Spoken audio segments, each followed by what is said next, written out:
Assalamualaikum warahmatullahi wabarakatuh. Perkenalkan, nama saya Akila Udifa dengan NIM B1B123-154. Di sini saya akan mempresentasikan hasil proposal bisnis yang berjudul Ice Cream Momoyo.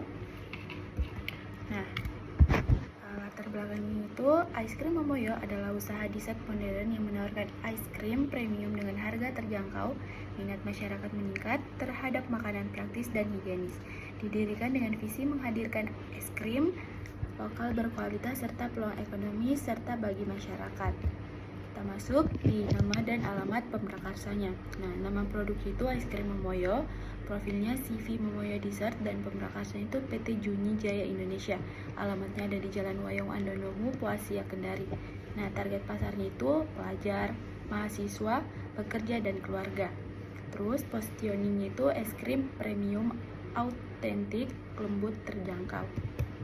Sumbangan proyek berperan memperkuat ekonomi UMKM nasional, meningkat aktivitas ekonomi lokal dan perputaran uang, kontribusi pajak dan penyerapan tenaga kerja. Nah, ini kita masuk di analisis SWOT. Yang pertama itu kekuatan, kualitas premium, inovasi rasa, dan kelemahannya ada ketergantungan bahan tertentu, dan peluangnya itu tren dessert meningkat. Dan ancaman itu persaingan ketat seperti Mixu, Ice Walls, dan Campina.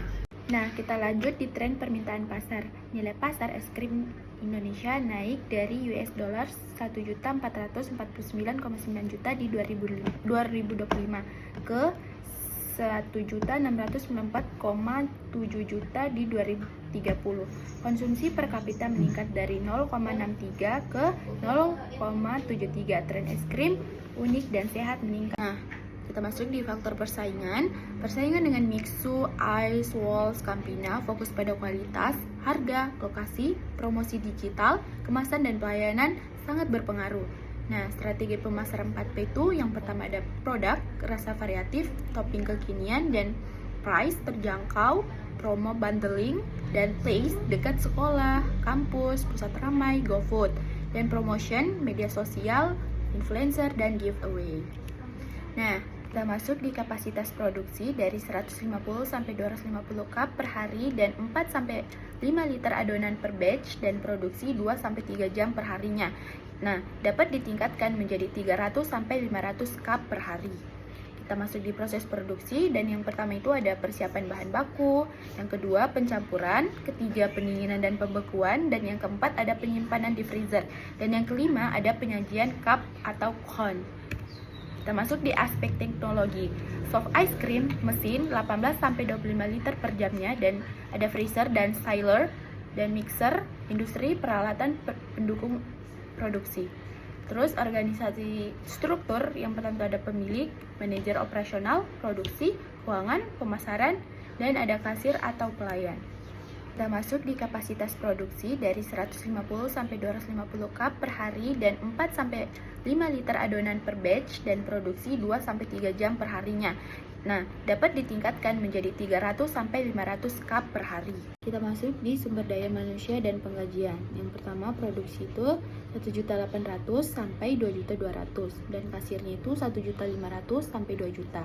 Dan pemasarannya itu 2 juta sampai 2.500.000. Lalu masuk di manajer itu 3 juta sampai 3.500.000. Lalu keuangannya itu 2 juta sampai 3 juta. Nah, kita masuk di aspek keuangan. Yang pertama kebutuhan modal awal. Yang pertama, mesin ice cream dan freezer itu seharga 12 juta, dan showcase freezer itu 6.500.000, mixer dan perlengkapan dapur 2.500.000, peralatan kemasan dan brand itu 1.500.000, meja kursi jika dine in itu 3.500.000. Nah, biaya renovasi dan dekor itu 2 juta, perizinan dan legalitas itu 1 juta, dan modal kerja awal 1 bulan itu 3 juta. Nah, total investasi awalnya itu 31 juta. Nah, biaya operasional bulanannya itu bahan baku, susu, gula, krip, topping itu seharga 4 juta. Nah, gaji karyawan 2.500.000, listrik dan air 900, kemasan cup dan sendok 600, terus marketing atau promosinya itu 500.000, transportasi dan lain-lain seharga 500.000, jadi total biaya operasional itu 9 juta per bulan. Anggaran investasi awal, total investasi awal kan tadi 31 juta.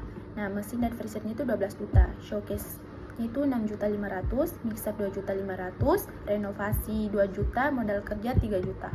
Biaya operasional dan pendapatan. Biaya bulanan itu seharga 9 juta dan pendapatannya itu 18 juta, laba bersih itu 9 juta per bulan.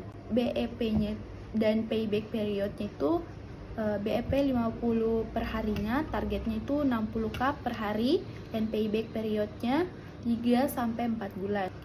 Kita masuk di aspek hukum.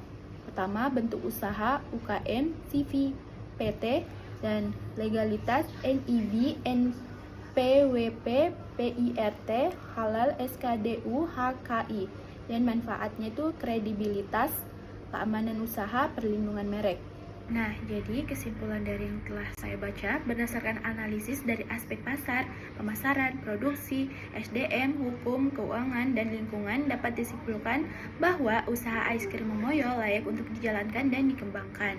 Permintaan pasar terhadap es krim cukup tinggi dengan segmentasi konsumen yang luas dan strategi pemasaran 4P dinilai efektif untuk menarik minat pembeli. Proses produksi sederhana dengan bahan baku mudah diperoleh dan kapasitas dapat ditingkatkan sesuai kebutuhan.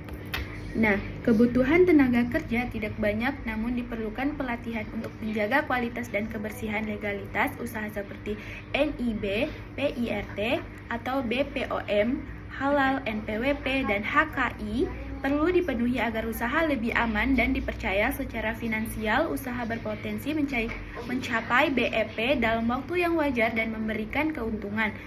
Nah, dampak lingkungan juga dapat dikendalikan melalui pengelolaan limbah dan penggunaan energi yang efisien. Secara keseluruhan, es krim Momoyo memiliki prospek yang baik, kompetitif, dan berkelanjutan. Sekian presentasi dari saya. Terima kasih.